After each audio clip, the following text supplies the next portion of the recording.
Well, hello there, everybody. How are y'all doing on this fabulous hump day? Good to see everyone. Well, technically, um, read everyone. I guess that would be the more appropriate way to put it. But anyway, thank you for stopping by. And as I always like to say, dropping in, turning on, and having a good time. There I am. Steiger, looking good.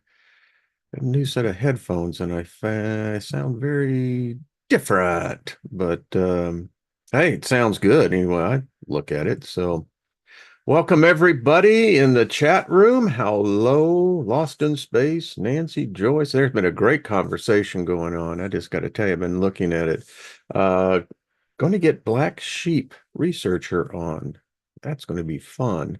Voiceover by Stephanie Marie. How are you? Grace, what's up? Favor be to you. Speaking of favor, speak it over all of us. And we also want to speak thoughts that would allow us to, as they would say, dispense that storm because that thing is ugly. And I just come against any loss of life. I just, yeah. So we speak favor over that storm, and that it'll just weaken and won't be as ferocious as they're trying to make. But then again, you never know about these things on, what they'll do. But anyway, and nothing missing, nothing broken. So sending our thoughts down there for sure. Give me 1 second. The phone is always going off. It's like, what? But anyway, as they would say, yeah. So what's up? Hey, Scotty boy, good to see you. Jet, Robert Scott, what's up? Good to see you, my friend. Blazing River, how are you? Colleen and Nina, so good to have you on yesterday, Miss Nina. I hope that the subscriber numbers are going up. Yeah. Mary Wins, much love to you, darling. Such a sweetie. Jackie, what's up? Good to see you as I go back. Rick, what's up? Linda Espinoza, good to see you as well. Gilbert, brother, what you doing? Uh, I'll tell you what I've been doing this morning.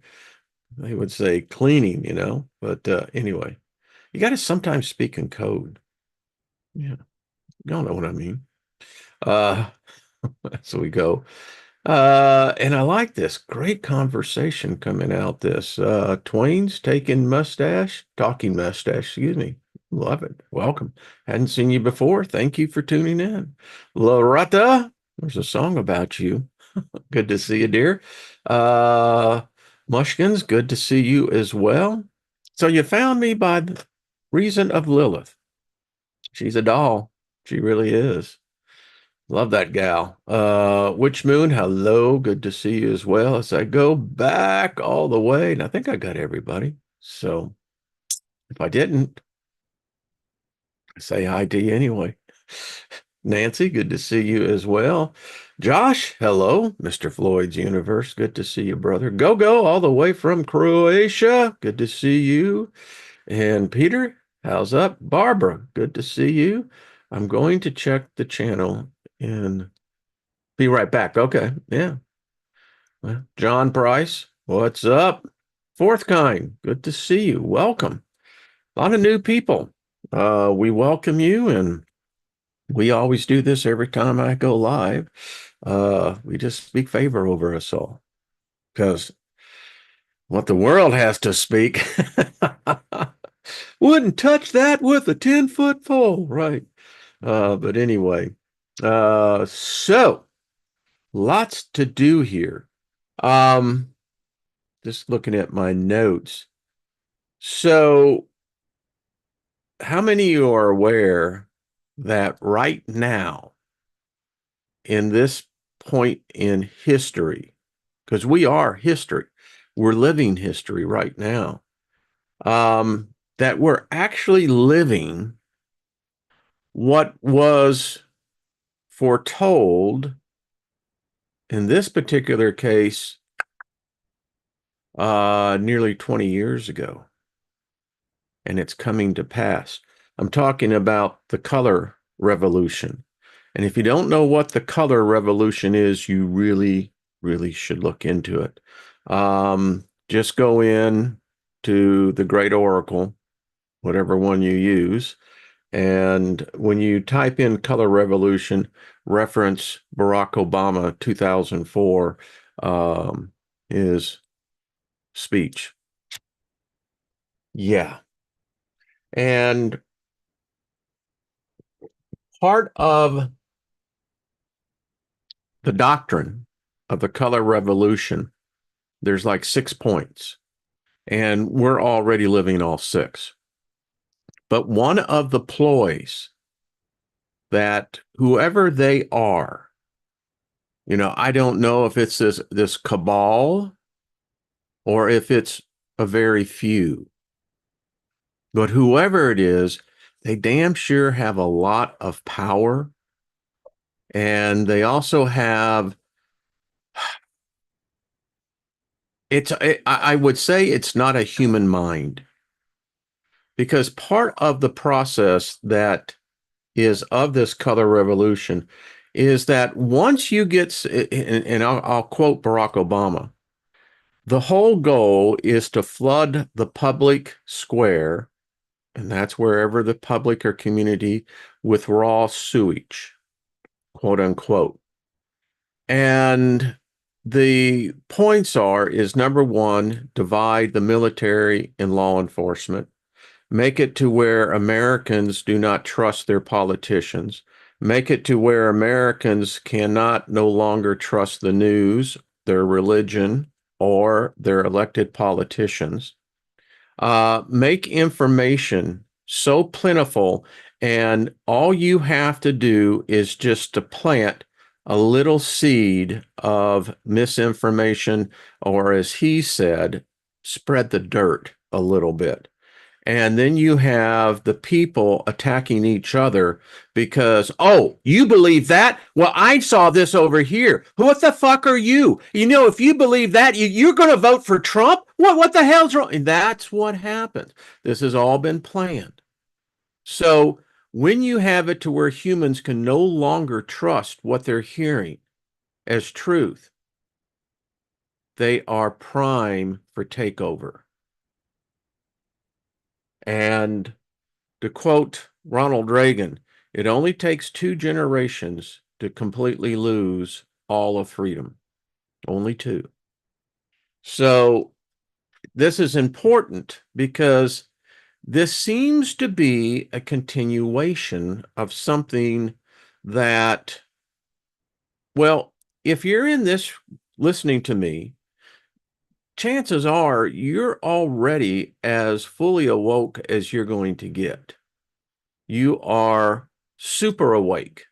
You're not woke so much as awake. You're aware that things ain't right. And we are the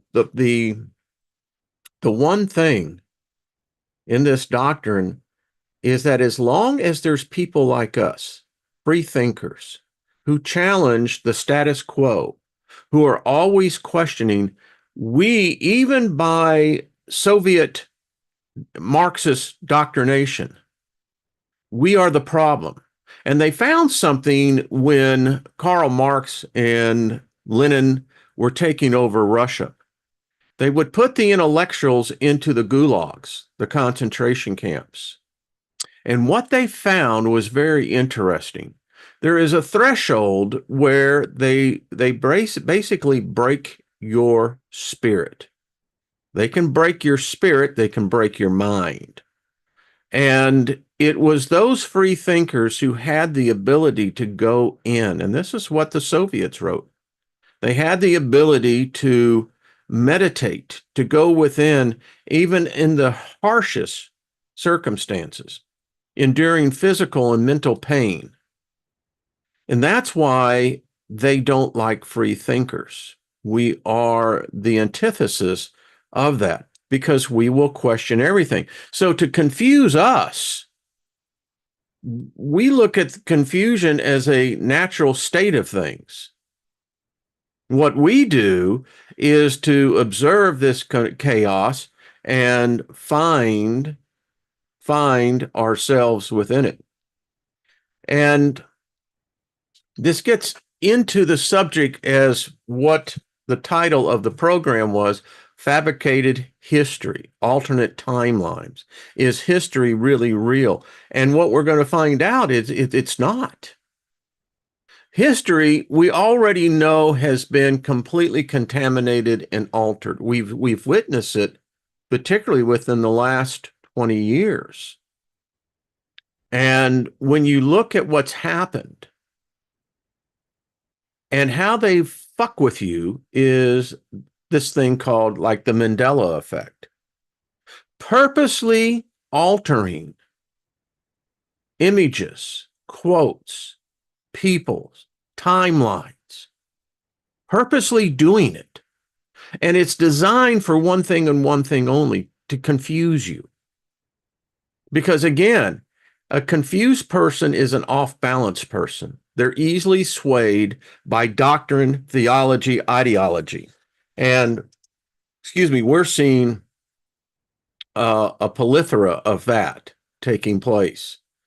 And once they can get you confused, questioning what you have as your foundation, then the human mind becomes very susceptible, because it begins to panic and it begins to reach out for anything that would offer stability,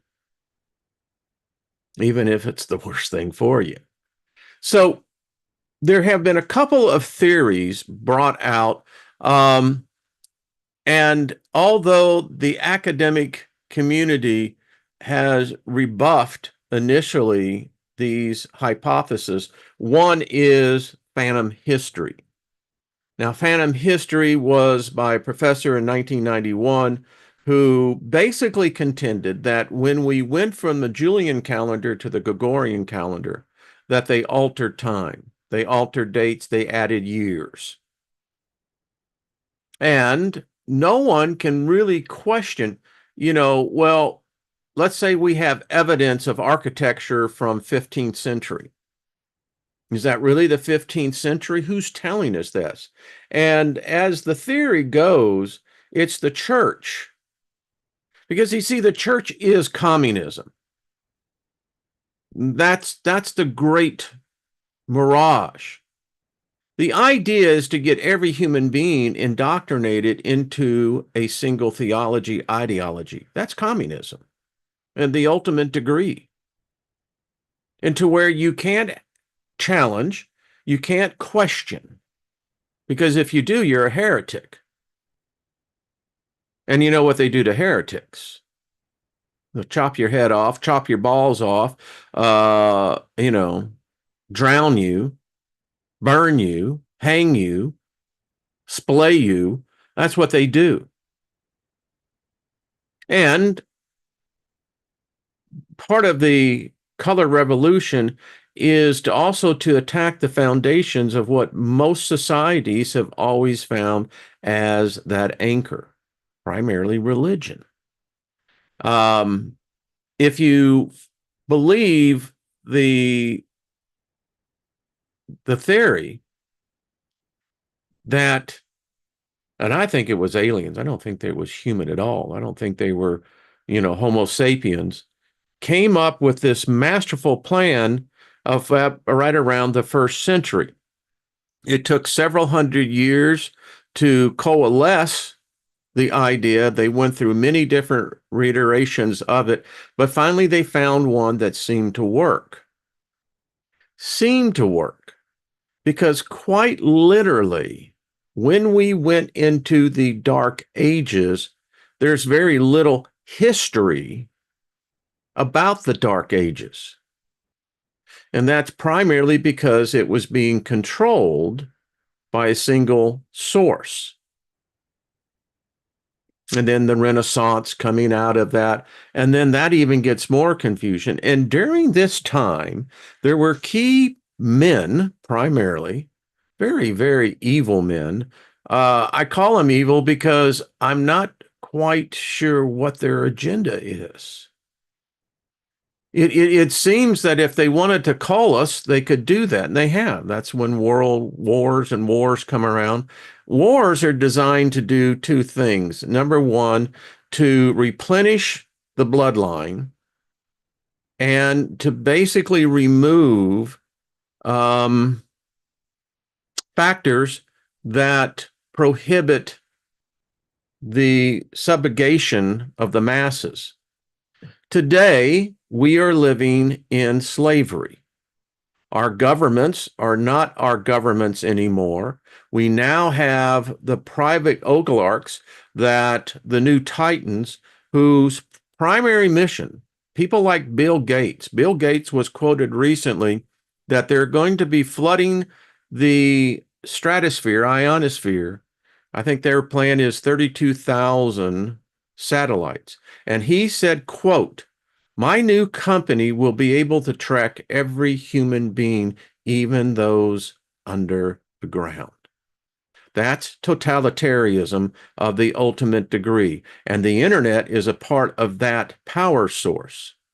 That is total slavery. It has been said that they used to observe us externally. Now they can do it internally. Your cell phone is a tracker. Even if you think you've got it turned off, it's not. It's recording you. It's showing every keystroke that you make. They've developed profiles on every one of us. They know us better than we know ourselves. And if you wanted to correlate this over to an esoteric point of view, this is what the definition of a familiar spirit is. A familiar spirit knows you, knows how you think, can begin to read the minute fluctuation of capacity of the blood vessels, particularly in your nose, this area here, and around your eyes. It is a predictor of what you are thinking. They have that. There will be a time when shows like this will be against the law. My programs, probably after I've left this planet, this realm, will eventually become considered to be anti-government, because I promote free thinking here. Love all points of views, love all different points. We don't allow proselytization because this is not the format for it. Here we come and question things. We do our best to basically kind of part the bullshit and all the propaganda and see if this is really, there's substantiation to this. And there is good, substantial evidence that would support that something ain't right as far as history is concerned in time. Russian physicist Fomenko, we're going to read about him real quick. He's one that says, well, it may not be 1,000 years, it may not be 300 years, it may be even something more. We can't be sure. They've erased huge gaps of history and replaced it. One of the things that when I left Christianity is when I started studying, not the doctrination, because you're only supposed to read your Bible and only those things that go as a word. No, when you start looking at history, where the pieces, the small pieces that have made it through, which is almost miraculous. But when you realize how history is so contrived, one case in point, the year 67 AD, Titus has besieged Jerusalem. The Romans have completely encased the city in a fortress, and their plan was, of course, to allow for the first time in a very long time, allow the people to come in and worship, observe their holy days. Well, when they did that, they basically collected most of the people they wanted to eliminate, and they did. Now, when Rome left, they didn't leave a stone standing. But yet today, we are said that we can follow the path of the supposed dude that was executed by the Roman state. It was never done. No records of it, nothing to prove it. But yet they'll show you a tomb. They'll show you other artifacts that we know were not left standing. But this is how they've changed history. They will do the narrative, and with the church in control for hundreds and hundreds, nearly a millennia, unchallenged, they were the ones writing history that today we have been convinced is actual history. And all of our calendars, all of our projections, all of our computer programs are predicated on a false assumption, which means that what we're living in right now is not what we think that we're actually living. We don't know the date. That's the true part of this. We don't know the date. And no matter how many people of government or intellectual or religious try to convince you that their date is the right date, they don't know. It's a guess.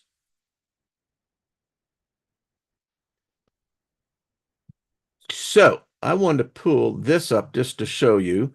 Here we go. How y'all doing? Good to see everybody. Here we are. So this is from Gizmodo.com. It says, if this theory is correct, we may live in a web of alternate timelines. The graphic I put up on there is the mathematical equation of time. And if you look at each sine wave as it's going through, each one represents a parallel time. Now, the theory, and let me just read this because it's very interesting. This article came out, by the way, in 2013. So this other minds have been looking at this longer than most of us. And they've concluded that something ain't right. It says the many worlds interpretation of quantum physics has been around for nearly 60 years. It is a highly controversial idea which suggests that our world and everything in it is constantly splitting into alternative timelines. If it's correct, here's what your true existence might actually be like. We're all living this. I believe that there are more humans, more animals that are jumping timelines. I believe that a lot of the cryptids that are now showing up on the trail cams and the cameras, we now know that something is going on.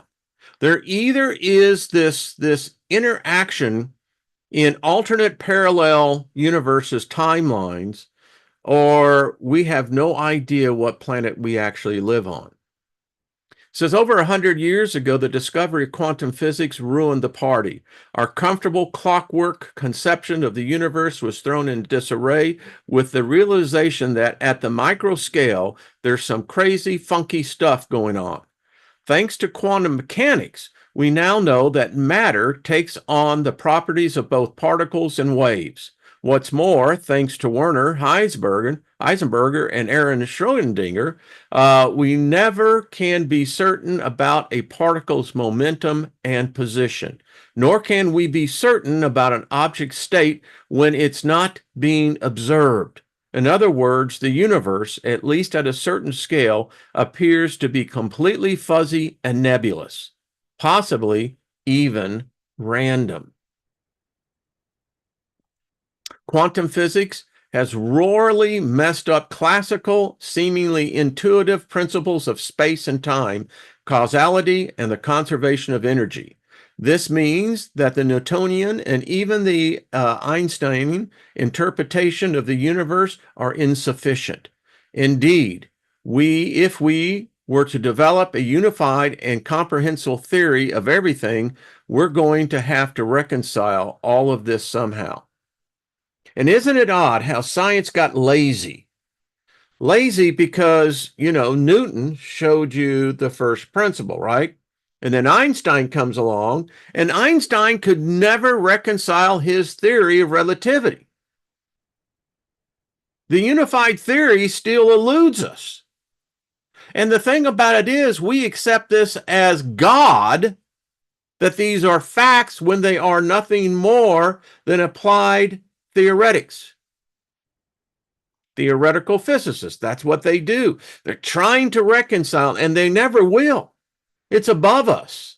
I don't think we have the ability to understand what's happening right now and what we don't understand, and trying to reconcile all of that together.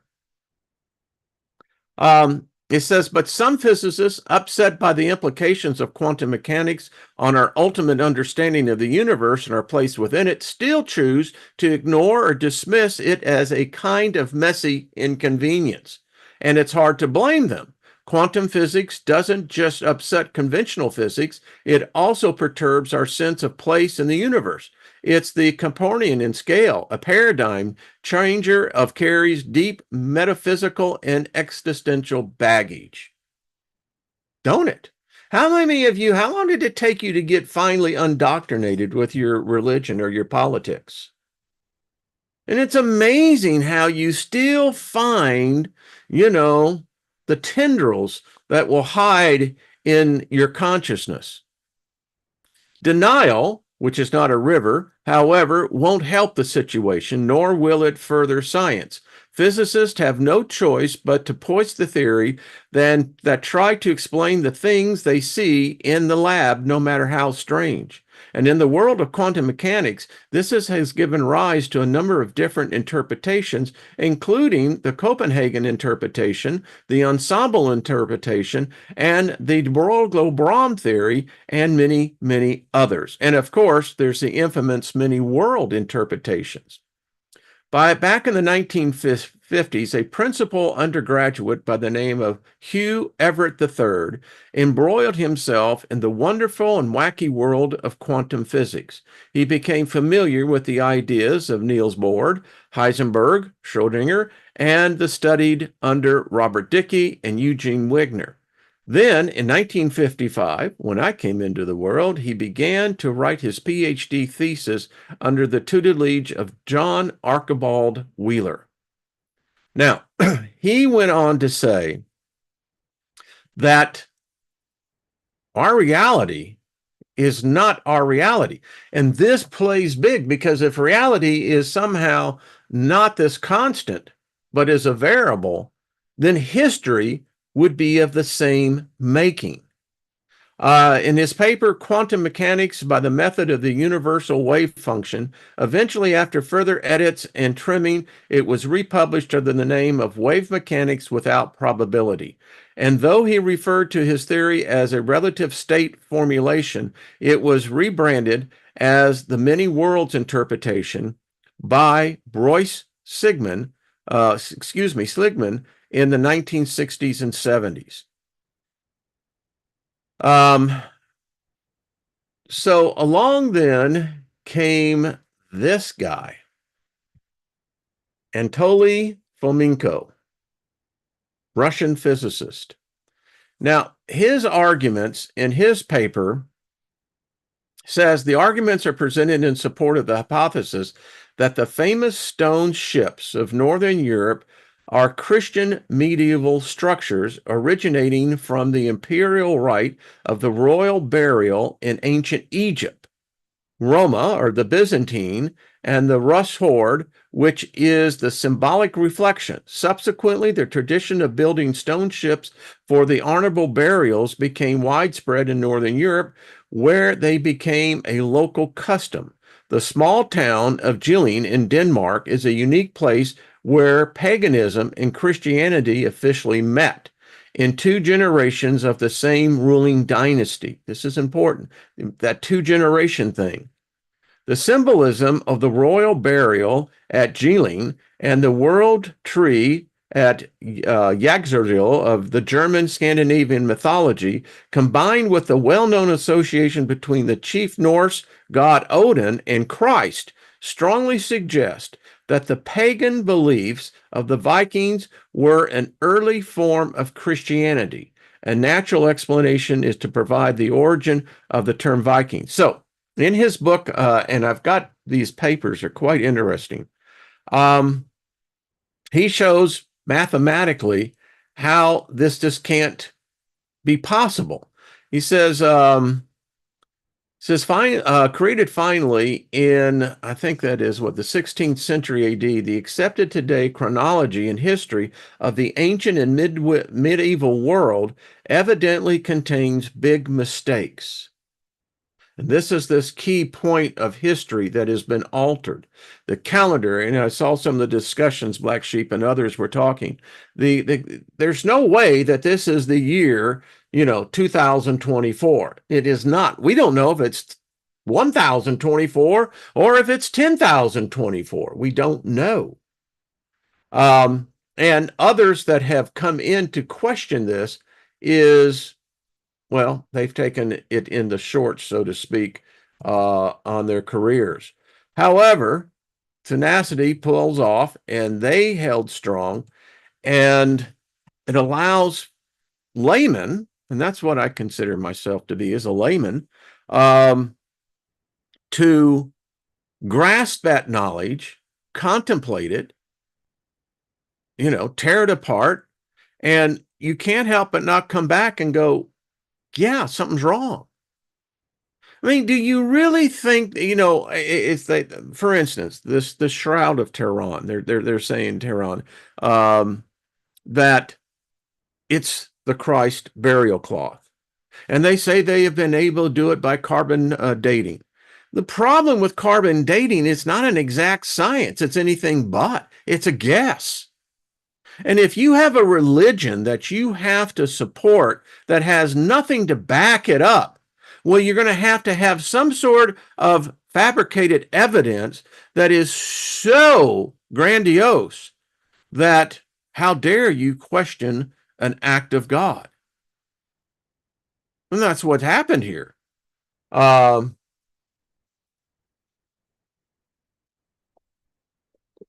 let's continue. I like some of the comments. I'll go back and check them out later. All right. So got some white papers here to do. Now, this one is called The Earth Epochs. This is the gentleman's author. He crossed over in December of 2013. So his partner in this book, and it's a long one, and we're not going to spend a lot of time, but I just want to get to some of the points where these men of science went far beyond where most would ever endeavor to go. And what they found out was something was not right. This author said, I just want you to have a clear as possible picture of what I'm trying to accomplish in this book. First, it's important to make 2 points that the entire collection of my work rests on.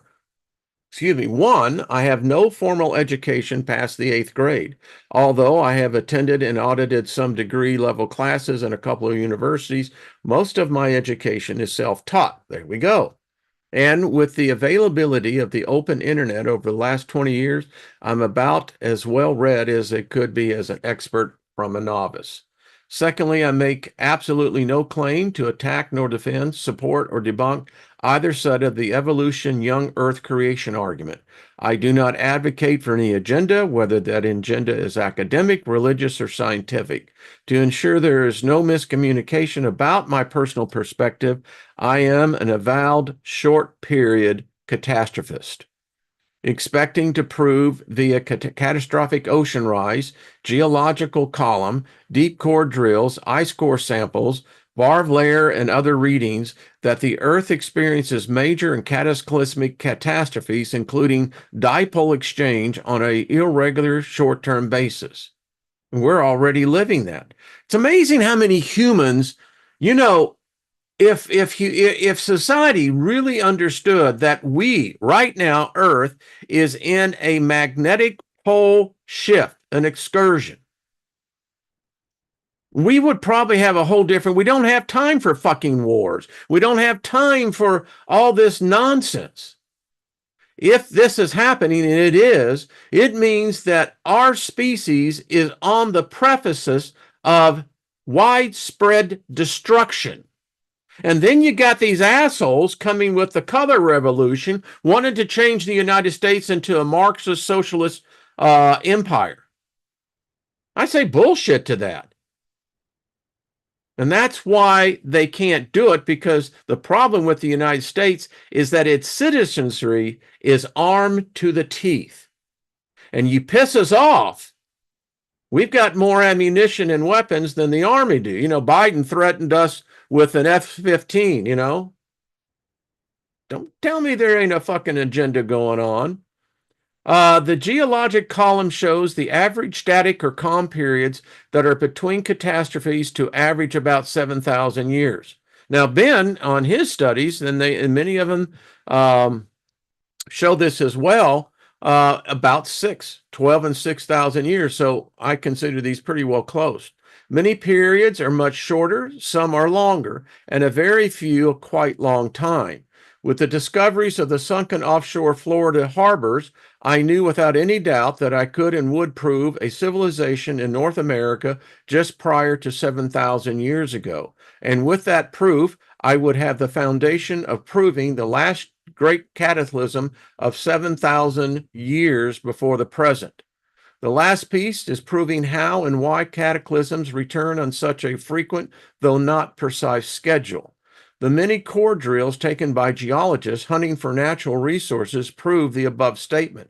The deepest core drills taken in general terms are about 50,000 feet into the Earth's mantle. Those core drills collectively show strata that changes from limestone, ocean floor, to sandstone, land erosion buildup, to shallow sea, and hard rock, granites, etc., then back again.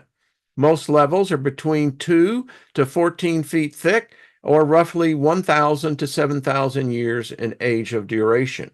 Proof of strata change on a repeating short cycle basis is called the geologic column, and it is as fascinating as any information I have ever looked at, because it denotes without question how dynamic, volcanic, and catastrophic our planet is.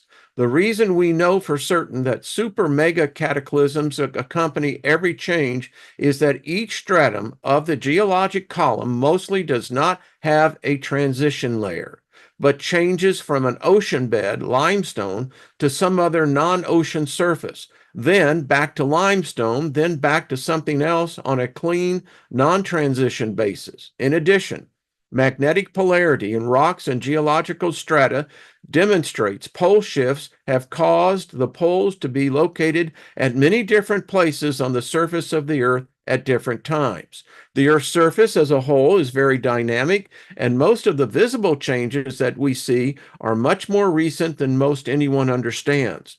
This is the period ranging from the last 150,000 to possibly 180,000 years ago, and even that period is problematical. Other changes that reach back into the mist of the far distant past are buried deep in the geologic column, certainly much deeper than the few feet covering many fossilized and non-fossilized dinosaur bones. The Andes and Rockies are not old, not even like a little bit, as structures like Pumapunka are so readily shown. The last three levels of civilization are readily apparent to anyone who can read the base blocks, intermediate, and top stones of the South American Andes, ancient ruins. The same is true about every set of megaliths in the world, from Balak to Jerusalem to the Giza Plateau to South America. The bottom stones are the best cut and dressed and the largest. The second layer of stones are smaller and less well cut and dressed, and the top layer is generally rough stone to fieldstone in structure and design. I have hard evidence that shows the Giza Plateau has been inundated underwater at least twice, if not more, since the plateau and the Great Pyramid were built. I'm not a pyramid expert, but I am very good at the analytic oceanographics, more accurately, a seaman commercial fisherman. And when I see moving saltwater effects in any beach or land environment, I can basically identify that as a once ocean-based location. A big piece of the evidence structure is the Valley of the Whales, about 82 miles from the Giza Plateau, as well as the Tufani pitting of the limestone blocks on the Giza Plateau. Tufani pitting is a result of seawater tidal action on limestone. There is also recorded documentation of the Caliphate of Cairo's lead engineer when dismantling the limestone castings of the Great Pyramid in the 13th century, made a record of a salt incrustation layer, tidal shoulder, at about 250 feet height around the exterior. Now tell me, how many of you, because I know many of you, I bet you didn't know this, that they were actually all those, structures there in Egypt been underwater, seawater. When first entered in modern times, the queen's chambers had a very thick salt incrustation line inside the chamber, showing without a doubt that the pyramid had been inundated to the level for some extended period, many thousands of years. That salt line, though well documented, has been cleaned out to a great degree because I suspect it's an embarrassment to Egyptology.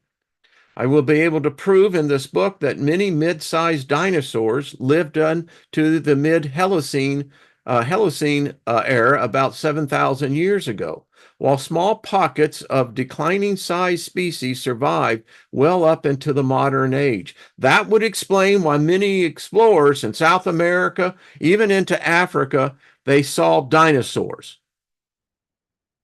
giant dinosaurs, brontosauruses, etc. Noah's Ark, my ass.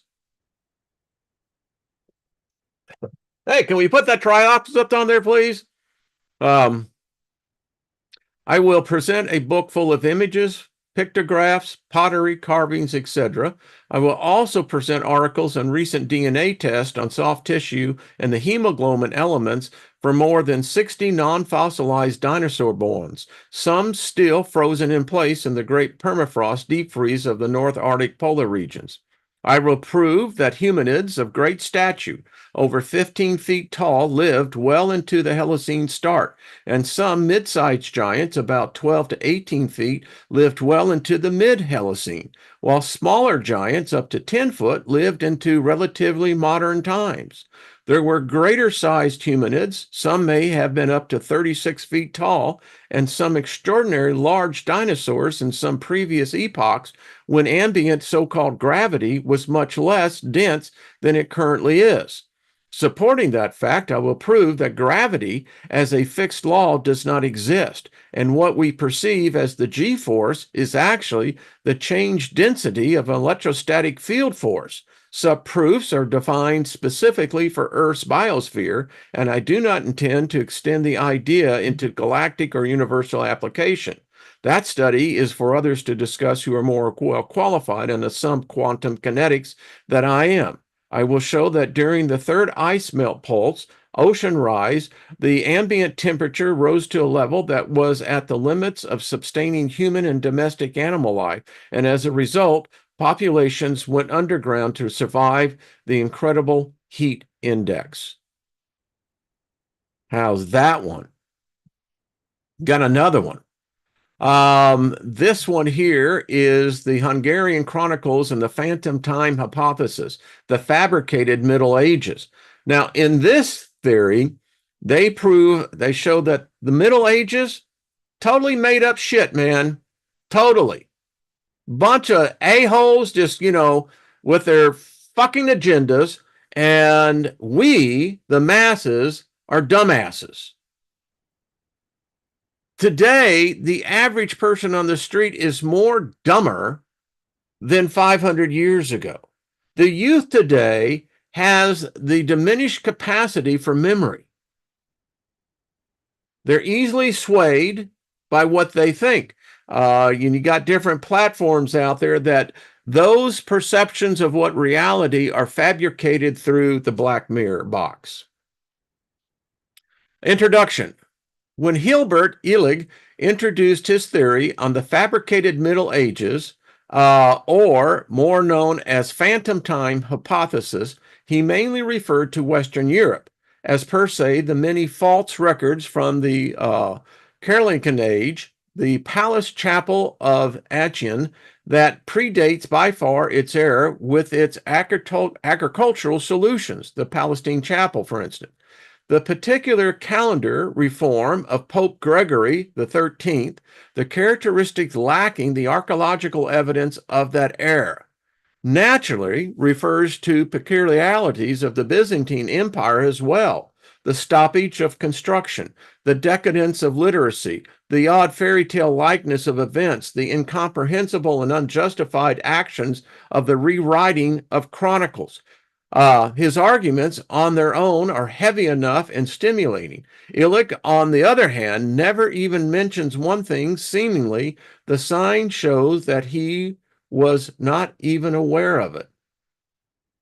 When I realized, as a student of the Bible, that it had been manipulated, rewritten, recasted so many times, it became very evident to me in my spirit that, and my spirit had always questioned it. I mean, I found myself to be very devoted and devout, but, if you just know something ain't right, and if your memory stays intact, then you begin to recall dates, times, people, and you begin to see, wait a minute, this is not adding up. This is none other than the Hungarian Chronicles, those Hungarian chronicles that back up and confirm his theories with such a surge of elemental power that it should have been at least mentioned, nevertheless having its own chapter. It is not surprising that lately there is a gravy silence that surrounds these chronicles. While in prominent history magazines they try to disprove and debunk that the timeline of our chronology has been tampered with, they don't even dare to mention the Hungarian chronicles in these articles.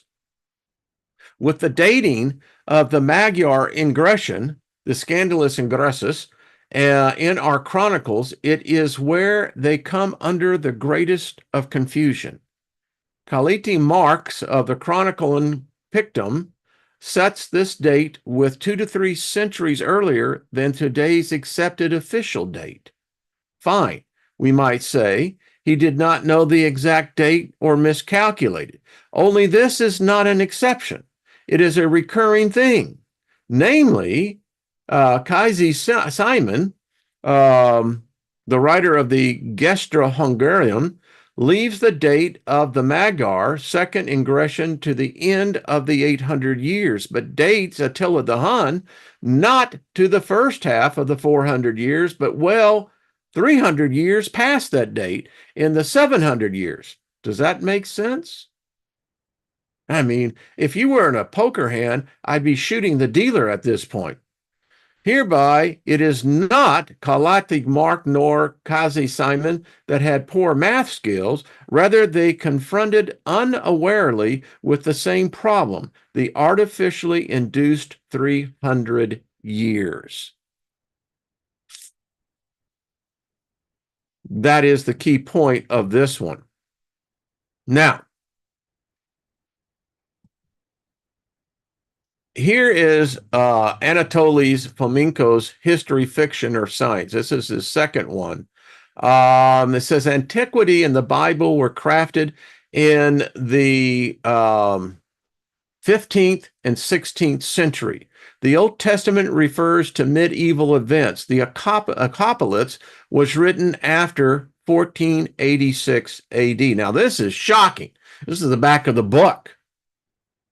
Because if that's even remotely correct, we're as a species, we're so screwed.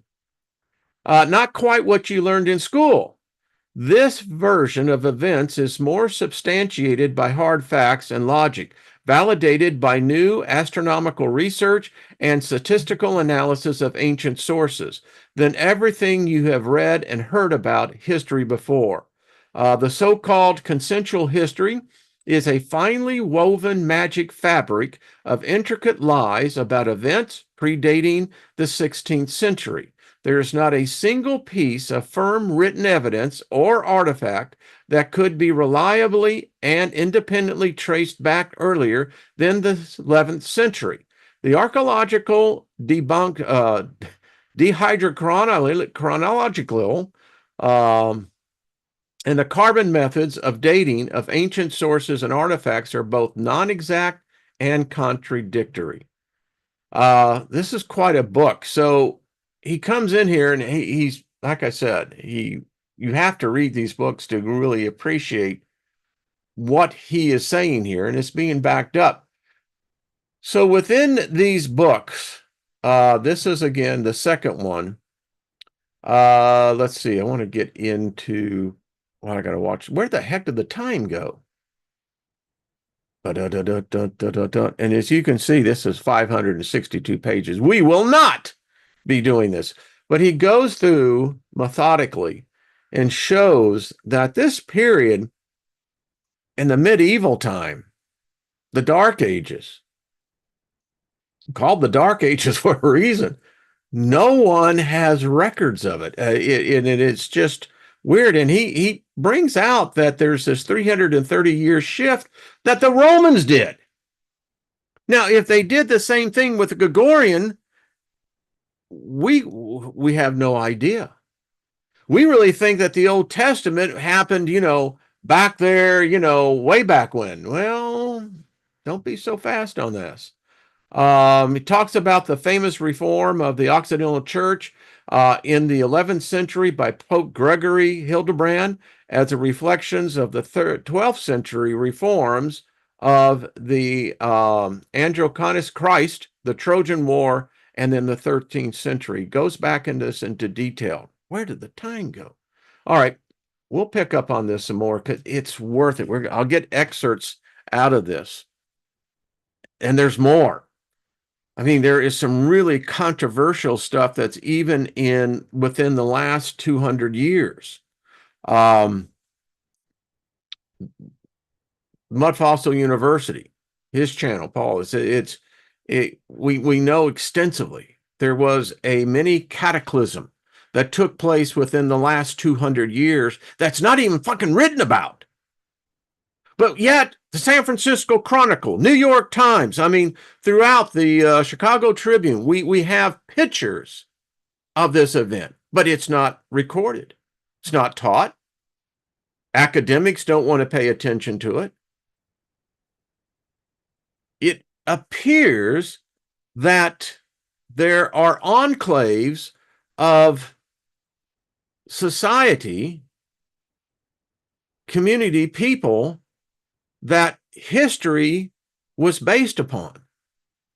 And then there's this outside group that experienced things that ain't taught. Cataclysms, complete extermination of races of people. It's not taught in the schools that there was at one time, I don't know at what Homo status they were.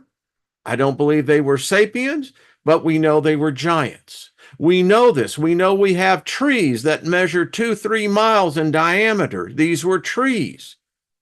Earth had to be much larger in size. There had to be a whole different laws of physics. Apparently, the gravity, the G-force, was completely different, allowing for gargantuism. They recently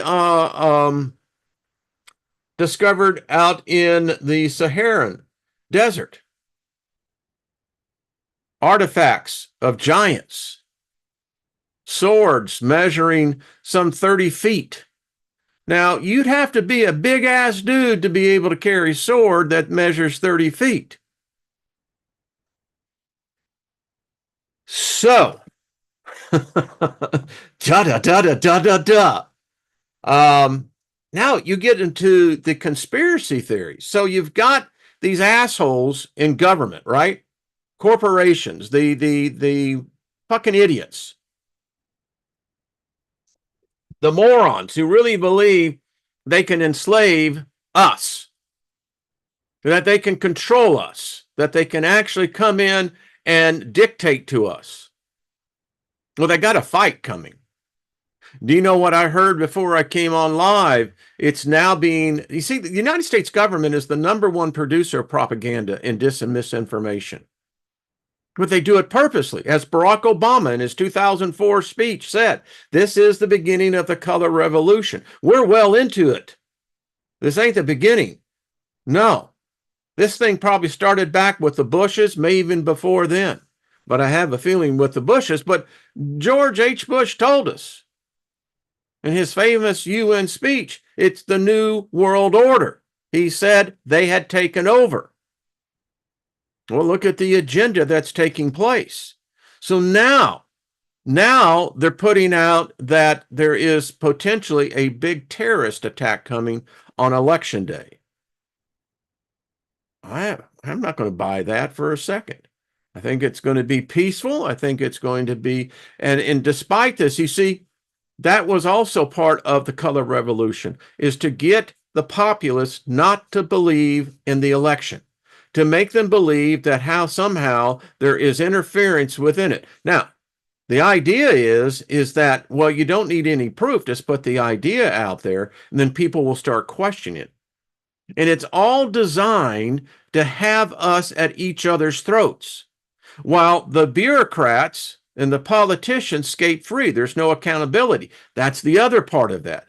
There is no longer any accountability for government officials.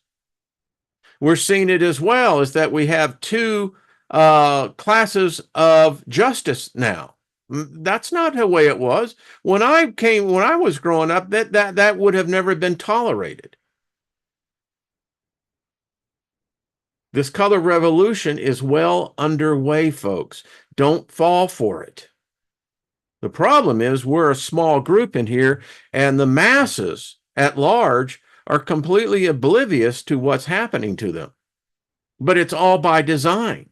And if this is all by design, I often wonder then, how far back does it go? It's very clear that there was a single virus of a religion that was designed to take the world over. And depending on your point of view, you could say, well, it probably did. May not have stuck, but it spread. Because virtually everyone knows Adam and Eve. Well, that's where we came from. Bullshit. It's not where we came from. And when you begin to believe a book that can't even be validated or proven, and the most neophyte in study would find out the four Gospels were never written by who they said they were written by. That the dates that were planted in there, and then they do this thing called typology, that then with the dates that the church put in there is forming the history of humanity, right? Because this was a miraculous thing, and now it's going to spread out to all the world, and here are the dates to prove it. When those dates were manufactured before the story was probably even written, so when you write the story, you can now confine it and confer it to a date that was already presupposed before it was ever created. That becomes history. You know, I'm old enough that I remember the Kennedy assassination with both John and Robert. You know, we watched it unfold. I remember the Cuban Missile Crisis, things that the vast majority of the population has completely forgotten. Now, if you're of my generation, you know exactly what I'm talking about. That world no longer exists. I wish it had, because it's very clear that we're not on the same timeline. Something happened. Something came in, something changed on a major level. But we see it as seamless. We don't see any disparaging between the two realities, but they're very different.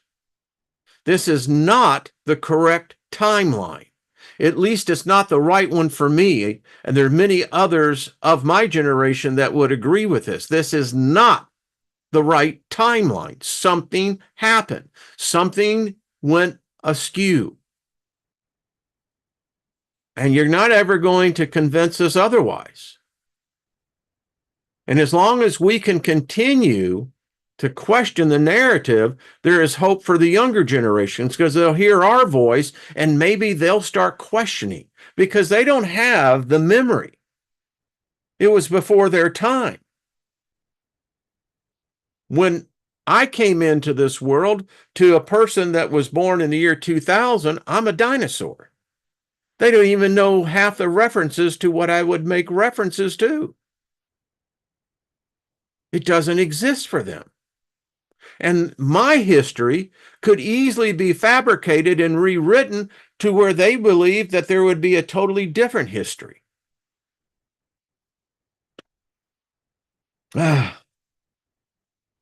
So, crazy folks, beware of the color revolution. It's bad, very bad. And now I have been telling you, the internet is a weapon. It's you could say it's a tool that has been weaponized against us. And that's scary, folks. And remember, they got AI. We don't have AI. None of us are developing our own AI. No. We're being forced into their AI. It ain't pleasant. It was never meant for humans. Machines, maybe, but not for humans. Woo! Okay. Tracy, you got some planning to do. Yeah, blazing in time sliders. I remember that. Yeah. Okay, folks. Weird, isn't it? All right, be here tomorrow. We're going to pick up on continued on this. This is just so bizarro. I mean, it's really freaky because you have to have that inner balance and be able to rebuff and even to endure these altercations to what we call the fabric of reality.